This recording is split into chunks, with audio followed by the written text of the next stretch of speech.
Friends, మళ్ళీ మీకు ఇవాళ నేను third day YouTube channel open చేసి ఈ థర్డ్ డేలో మీకు చెప్పబోతున్న ఇన్ఫర్మేషన్ ఏంటంటే నిన్నటిదాకా మొన్నటిదాకా మనం అసలు ఎన్ని అడుగులు ఉంటాయి, ఎన్ని గజాలు ఉంటాయి, ఎన్ని స్క్వేర్ ఫీట్స్ ఉంటాయి, ఎన్ని స్క్వేర్ యార్డ్స్ ఉంటాయి అనే విషయాన్ని మనం చెప్పుకున్నాము. అసలు ఒక డాక్యుమెంట్ రిజిస్ట్రేషన్ జరగడానికి మన వాల్యుయేషన్ ఎలా చేయాలి, ఎలా రిజిస్ట్రేషన్ చేసుకోవాలనేది కూడా చెప్తాను. ఫస్ట్ థింగ్ ఏంటంటే, మనకు ఒక ప్రాపర్టీ ఉంది. ఫర్ ఎగ్జాంపుల్ మన తాతమ్మదో, మన నాన్నమ్మదో, మన మున్నానమ్మదో ఎవరో ఒకరిది ప్రాపర్టీ ఉంది. మనది ఫ్యామిలీ రిక్రూట్మెంట్ కింద వస్తుంది. ఫ్యామిలీలో ప్రతి ఒక్కరికి హక్కు ఉంటుంది. ఇందులో ఆడపిల్ల మగపిల్లాడు అనేది ఏమి ఉండదు. Family member certificate must and should ఉండాలి. ఒక ప్రాపర్టీని సేల్ చేయాలన్నా, ఒక ప్రాపర్టీని కొనాలన్నా. ఇది యాక్చువల్గా రిజిస్ట్రేషన్స్ ఇయర్ స్టార్ట్ అయింది 1986లో. 1986లో రిజిస్ట్రేషన్స్ చేసుకోమని చెప్పేసి లీగల్ కాన్స్టిట్యూయన్సీ, అంటే మనకు స్వాతంత్రం వచ్చిన 1947 నుంచి లీగల్ కాన్స్టిట్యూయన్సీ డెవలప్ చేసుకోవడానికి మ్యాక్సిమం 40 years పట్టింది. అందరికీ నాలెడ్జ్ డెవలప్ అవ్వడానికి, ఎడ్యుకేషన్ డెవలప్ అవ్వడానికి, అలాగే విలేజెస్లో డెవలప్మెంట్ స్కిల్స్ డెవలప్ అవ్వడానికి ఇవన్నీ స్టార్ట్ అయినాయి. యాక్చువల్గా మనకి 1984 నుంచే రిజిస్ట్రేషన్స్ చేసుకోమని చెప్పి ప్రతి ఒక్కళ్ళ ఆస్తుల్ని అని చెప్పేసి లీగల్ కాన్స్టిట్యూషన్సీ డెవలప్ చేసుకుంది. ఆ లీగల్ కాన్స్టిట్యూషన్స్లో ఎవరైతే 1984 నుంచి ప్రాపర్టీస్, అంటే చాలా ఏళ్ళ నుంచి ఉంది రిజిస్ట్రేషను, కానీ గవర్నమెంట్ పక్కా రూల్ పాస్ చేసింది 1984లో.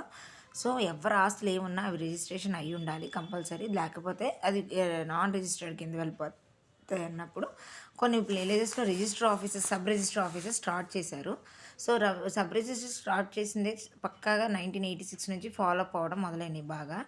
సో బాగా ఫాలో అప్ అయినాక 2004లో నుంచి ఆఫ్లైన్ నుంచి ఆన్లైన్ చేశారు. కానీ ఆన్లైన్ విషయం ఎవరికీ తెలియదు. ఎందుకంటే కంప్యూటరైజ్డ్ అయింది 2004లో. ఎందుకు కంప్యూటరైజ్డ్ అయిందంటే, అంతకుముందు ఇట్లాగే డాక్యుమెంట్స్ మధ్యలో ఉన్న బ్రోకర్ ఏజెన్సీస్ కానీ, బయ్యర్స్ కానీ, సేలర్స్ కానీ నష్టపోయి ఒకళ్ళొకళ్ళు గొడవలు జరిగి వాళ్ళకి తెలియకుండా వీళ్ళు అమ్మటం, వీళ్ళు తెలియకుండా వాళ్ళు అమ్మటం అలాంటివి జరుగుతున్నాయని చెప్పేసి ద గవర్నమెంట్ రూల్ పాస్ చేసింది. ప్రతి ఒక్కరికి 32 అని ఏ 32 యాక్ట్ ఏ అనే ఒక ఫామ్ ఉంటుంది అనమాట. 1987 యాక్ట్ అని చెప్పేసి. 85 యాక్ట్ కూడా ఉంది, కానీ ప్యూర్ డెవలప్మెంట్ కింద వచ్చే వర్షన్స్ని బట్టి బేస్ చేస్తారు. 32A యాక్ట్ ఫామ్ అనే ఒకటి స్టార్ట్ చేశారు. ఎందుకంటే ఆ ఫామ్లో కంపల్సరీ ఎవరైతే ఆ ఫ్యామిలీ రిలేటెడ్ మెంబర్స్ అందరూ సైన్ చేయాలి. అట్ ద సేమ్ టైం దానికి హక్కుదారులైన వాళ్ళు మొత్తం దానికి కంపల్సరీ హ్యూమన్ రైట్స్ ప్రకారం సైన్ చేయాలి. దీంట్లో ఆడపిల్ల మగపిల్లాడు వాళ్ళకి ప్రాపర్టీ వస్తుంది, వీళ్ళకి ప్రాపర్టీ రాదు, వీళ్ళకి ప్రాపర్టీ వస్తుంది, వాళ్ళకి ప్రాపర్టీ రాదు అని అనకుండా సమాన హక్కు చట్టం కింద ఈ సమాచార హక్కు ఎలాగో సమాన హక్కు కింద కూడా రిజిస్టర్ ఆఫీసెస్ స్టార్ట్ అయినాయి. సో ఇలా స్టార్ట్ అవ్వడం వల్ల ఏమవుతుందంటే, కొనుక్కున్నవాడు ప్రతి ఒక్కటి మార్కెట్ వాల్యూ ప్రకారంగా గవర్నమెంట్కి కరెక్ట్గా పన్ను కడతాడు. At the same time registration document valuation ప్రకారంగా పన్ను కట్టి రిజిస్ట్రేషన్ చేస్తాడు. అట్ ద సేమ్ టైం అది మన చేతికి ఇచ్చేటప్పుడు ఆన్లైన్ సివి సెక్షన్ ప్రకారం, సివి సెక్షన్ అని ఉంటుంది అనమాట, అంటే వాల్యుయేషన్ సెక్షన్ అని. ఆ సెక్షన్ ప్రకారం మనకు మార్కెట్ వాల్యూ ఎంత ఉందో తెలుసుకుని దాన్ని బట్టి ఒక 10%, 20% అటు ఇటుగా మనకి ఇష్టమైతే అమ్ముకోవచ్చు, లేదంటే మార్కెట్ వాల్యూకి అమ్ముకోవచ్చు. దానివల్ల మనకి బెనిఫిటే కానీ లాసింగ్ ఉండదు. ఒకవేళ మార్కెట్ వాల్యూని కనుక వాడు బ్రేక్ చేసి ప్రాపర్టీ కొన్నాడు అంటే అటు గవర్నమెంట్ని ఫేక్ చేసినట్టు, ఇటు బయ్యర్ని ఫేక్ చేసినట్టు, రెండు విధాలుగా వాడు ఫేక్ చేసినట్టు అవుతుంది. అందుకే దానికి అంతా శిక్ష వేస్తారు కోర్టు. యాక్చువల్గా ఇది ఎందుకు, మనం ఇంత ఫేక్ జరిగినప్పుడు డైరెక్ట్గా స్టేషన్కి వెళ్ళి కంప్లైంట్ చేయొచ్చు కదా అంటారు. నాకు ఫస్ట్లో తెలియక నేను డైరెక్ట్గా స్టేషన్కి వెళ్ళి కంప్లైంట్ చేశాను. కానీ చాలా వరకు నాకు ఆ తర్వాత తెలిసింది డైరెక్ట్గా స్టేషన్కి వెళ్ళి కంప్లైంట్ చేయకూడదని. ఎందుకంటే సివిల్ కేసెస్ ఎలా ఉంటాయంటే, సివిల్ ప్లస్ క్రైమ్ కేసెస్ ఎలా ఉంటాయంటే, వన్స్ రిజిస్ట్రేషన్ జరిగినాక ఆ రిజిస్ట్రేషన్ రాంగ్ అని చెప్పి మనం ప్రూవ్ చేయాలి. అట్ ద సేమ్ టైం దానికి ఉన్న అడుగులు, గజాలు ఇవన్నీ మనం ప్రూవ్ చేయాలి. ప్రూవ్ చేసినాకే ఆ డాక్యుమెంట్ క్యాన్సిలేషన్ అని చెప్పి కోర్టు ద్వారా వచ్చే శిక్ష, అంటే అతను మోసం చేసినదే కోర్టు శిక్ష వేస్తుంది. ఆ శిక్ష ద్వారా వచ్చే క్రైమ్ కేసు కడితేనే స్టేషన్కి వెళ్ళి స్టేషన్ కానిస్టేబుల్, కోర్టు కానిస్టేబుల్ ఇద్దరు కలిసి he will follow up that తప్పు చేసిన వాళ్ళని శిక్షిస్తారు. మనం డైరెక్ట్గా క్రైమ్ కేసు కట్టొచ్చుగా అంటే, ఎందుకంటే ఫర్ ఎగ్జాంపుల్ సర్వే నెంబర్స్ మీద చాలా డాక్యుమెంట్స్ ఉంటాయి. సో అది నిజమా అబద్ధమా అని తెలుసుకోవడానికి మనం ఈసీ ఇన్ఫర్మేషన్ యాక్ట్ తీసుకుంటాం. ఈసీ ఇన్ఫర్మేషన్ యాక్ట్లో ఏంటంటే పక్కాగా రిజిస్ట్రేషన్స్ జరిగినాయి, దానికి ఏ లింక్ డాక్యుమెంట్స్ జత చేశారనేది చెప్తారు. ఆ పక్కా లింక్ డాక్యుమెంట్స్ కనుక దానికి దీనికి సంబంధం లేకుండా ఒకవేళ ఇది చేశారంటే రిజిస్టర్ కూడా దీంట్లో ఇరుక్కుంటాడు. ఎందుకంటే ఒక డాక్యుమెంట్ సర్వే చేసేటప్పుడు, ఒక డాక్యుమెంట్ రిజిస్ట్రేషన్ చేసేటప్పుడు గవర్నమెంట్ పదవిలో ఉన్న అతను కరెక్ట్‌గా దాన్ని చెక్ చేసి, ఆ రిజిస్ట్రేషన్ డాక్యుమెంట్ ట్రూ అని చెప్పేసి ఓకే చేసినాకే, దానికి సంబంధించిన గవర్నమెంట్ పన్ను కట్టించినాకే అతను రిజిస్ట్రేషన్ చేయాలి. ఒకవేళ ఆ గవర్నమెంట్ పన్ను కట్టించకుండా అతను రిజిస్ట్రేషన్ చేస్తే, ఆ గవర్నమెంట్ జాబ్ అతనిది కూడా జాబ్ పోయే ఛాన్సెస్ 100% ఉంటది. ఒక రిజిస్ట్రార్‌కి ఇచ్చే సాలరీ గవర్నమెంట్ చాలా ఎక్కువ అమౌంట్ ఇస్తది రెవెన్యూ డిపార్ట్మెంట్స్‌లో. అలాంటిది ఆ గవర్నమెంట్ రిజిస్ట్రేషన్స్‌లో ఉండి గవర్నమెంట్‌కే నష్టపరుస్తుంటే, ఆ గవర్నమెంట్ అనేది ఊరుకోదు. ఇది ఒక one of the main thing అనమాట. సో, గవర్నమెంట్ జాబ్స్‌లో ఉన్నప్పుడు ఏదైనా సరే ఒక డాక్యుమెంట్ చేస్తున్నప్పుడు పక్కాగా గజాలు, అడుగులు అన్నీ కరెక్ట్‌గా ఉన్నాయో చెక్ చేసుకొని గానీ రిజిస్టర్డ్ సైన్ చేయడానికి వీల్లేదు. ఒకవేళ అతను తెలియక గబగబా హడావిడిలో అక్కడున్న క్లర్క్స్ మాటలు విని, ఎవరి మాటలు విని సైన్ చేసి పొరపాటున రిజిస్ట్రేషన్ డాక్యుమెంట్ చేసి, దాన్ని ఒకవేళ ఆఫీస్‌లో గనుక స్టోర్ చేసి దాన్ని ఈసీలో గనుక ఎంటర్ చేస్తే, అతని జాబ్ పోయే ఛాన్సెస్ 100% ఉంటాయి. అట్ ద సేమ్ టైం దీనికి సహకరించిన వాళ్ళు కూడా దీనిలో ఇరుక్కొనాల్సిన పరిస్థితి వస్తది. ఒకవేళ ఇలా గనక చేస్తే గవర్నమెంట్‌కి లీగల్ కాన్స్టిట్యూషన్స్‌లో మనం కట్టే డబ్బంతా వేస్ట్ అవుతుంది. ఆ వేస్ట్ అవ్వడం వల్ల మనకు మనకు ట్యాక్స్ అనేది ఎక్కువ అవ్వటం వల్ల, రెండోది మనకి రేపొద్దున ప్రాపర్టీ వాల్యూ కూడా డౌన్ అయ్యే ఛాన్సెస్ ఉంటాయి. ఎందుకు గవర్నమెంట్‌కి పన్ను కట్టాలనే ఆన్సర్ కూడా మీకు రావచ్చు. యాక్చువల్‌గా మనం 1947లో స్వాతంత్రం వచ్చినాక లీగల్ కాన్స్టిట్యూషన్సీ అని చెప్పేసి ఒక సమ్మె జరిగింది. అప్పుడు ఇంత బిల్డింగ్స్ ఇలాంటివి ఏం లేవు. ఒక టెంట్స్ కింద అన్ని ప్లేసెస్ నుంచి గాంధీకి సపోర్ట్ చేయడానికి వచ్చారు.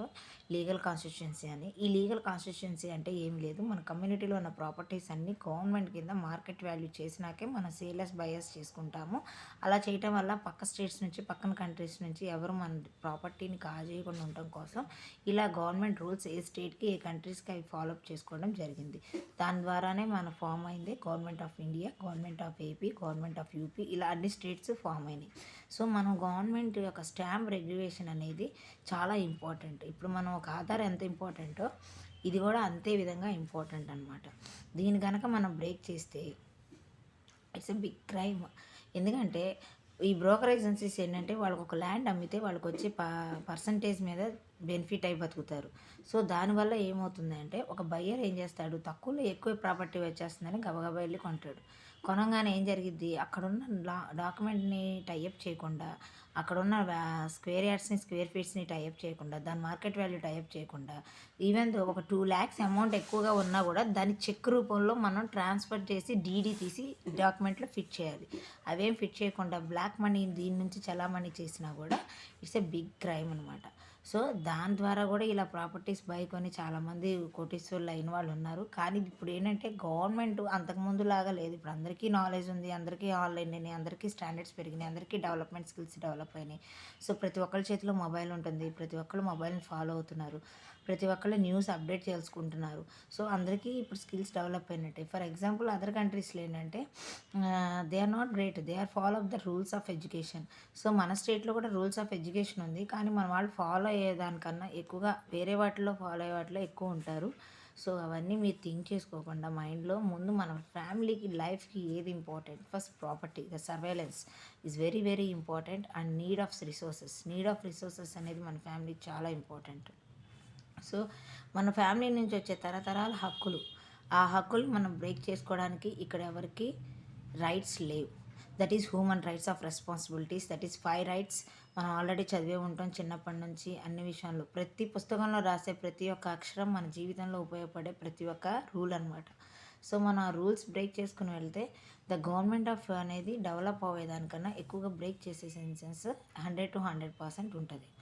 సో, ఈ రిజిస్ట్రేషన్స్ జరిగేటప్పుడు కంపల్సరీ ఒక రిజిస్టర్ ఆఫీస్ ఆన్లైన్‌లో అదివరకే ఆఫ్‌లైన్ అనమాట. ఆఫ్‌లైన్ రాకముందు ఇట్లా రాసుకొని చేసుకునేవాళ్ళు. సో, అవి చేసుకున్నాక ఏం చేసిందంటే గవర్నమెంట్ ప్రతి ఒక్కళ్ళ డాక్యుమెంట్‌ని రిజిస్టర్ ఆఫీస్‌లో రిజిస్ట్రేషన్ చేసుకోవాలనే రూల్ పాస్ చేసినప్పుడు 1986లో, 1983లో, 84లో నుంచి ప్రతి ఒక్కళ్ళు వాళ్ళ పాత డాక్యుమెంట్లు తెచ్చుకొని రిజిస్టర్ ఆఫీస్‌లో ఎంటర్ చేసుకున్నారు. వాళ్ళ ప్రాపర్టీస్ పోకూడదనుకుని. చాలామంది ఎంటర్ చేసిన వాటిలో మా ఫ్యామిలీ మెంబర్స్ కూడా ఒకళ్ళు.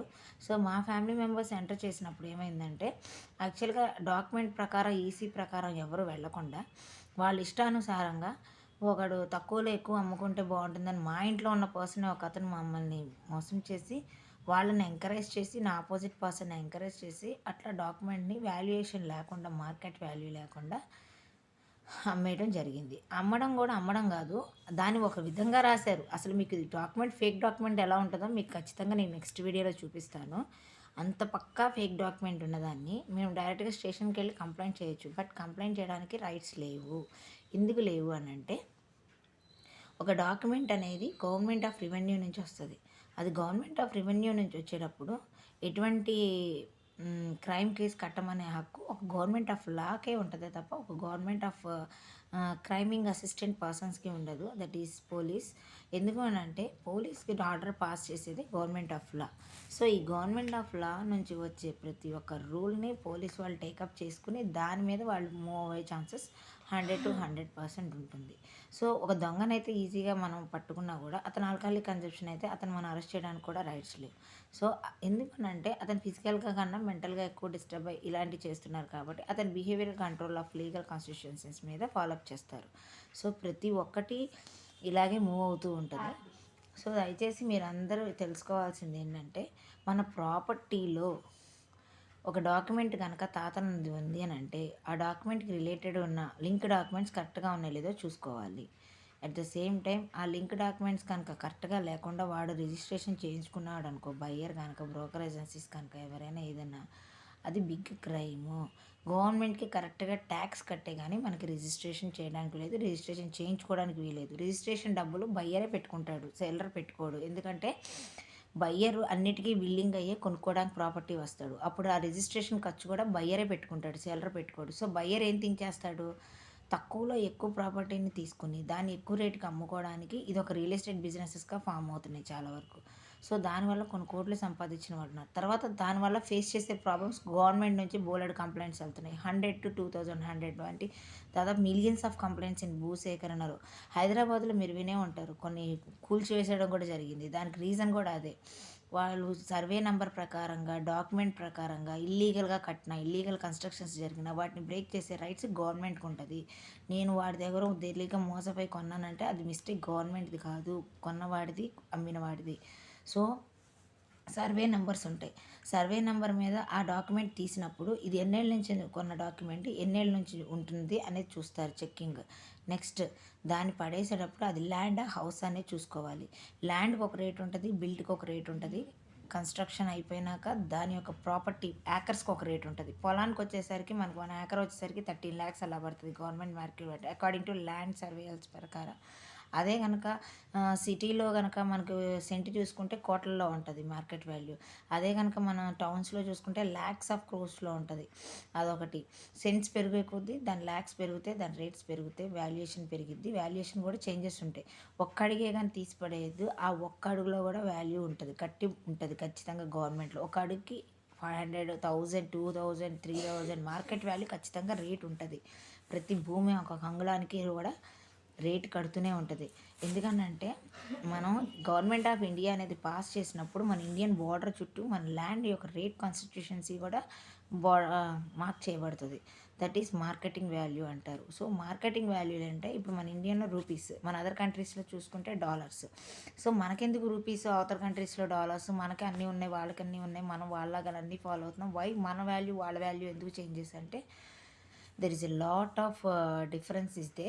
అది నేను నెక్స్ట్ వీడియోలో మీకు చెప్తాను ఎందుకంత మనకు రూపీస్ అక్కడ డాలర్స్ రేట్ అనేది. దర్ వాల్యుయేషన్ ఆఫ్ మార్కెటింగ్ బట్టి ఉంటుంది, దట్ ఈస్ ఇండస్ట్రియల్ బిజినెసెస్ బట్టి ఉంటుంది. అది నేను మీకు నెక్స్ట్ వీడియోలో చెప్తాను. రేపు మీకు ఫేక్ డాక్యుమెంట్ కూడా నేను ఎక్స్ప్లెయిన్ చేసి ఫార్వర్డ్ చేస్తాను. Thank you. అందరు లైక్ చేసి సబ్స్క్రైబ్ చేసుకుంటారని ఆలోచిస్తున్నాను. Thank you so much. నా సందేశాన్ని విన్నందుకు వెరీ మచ్.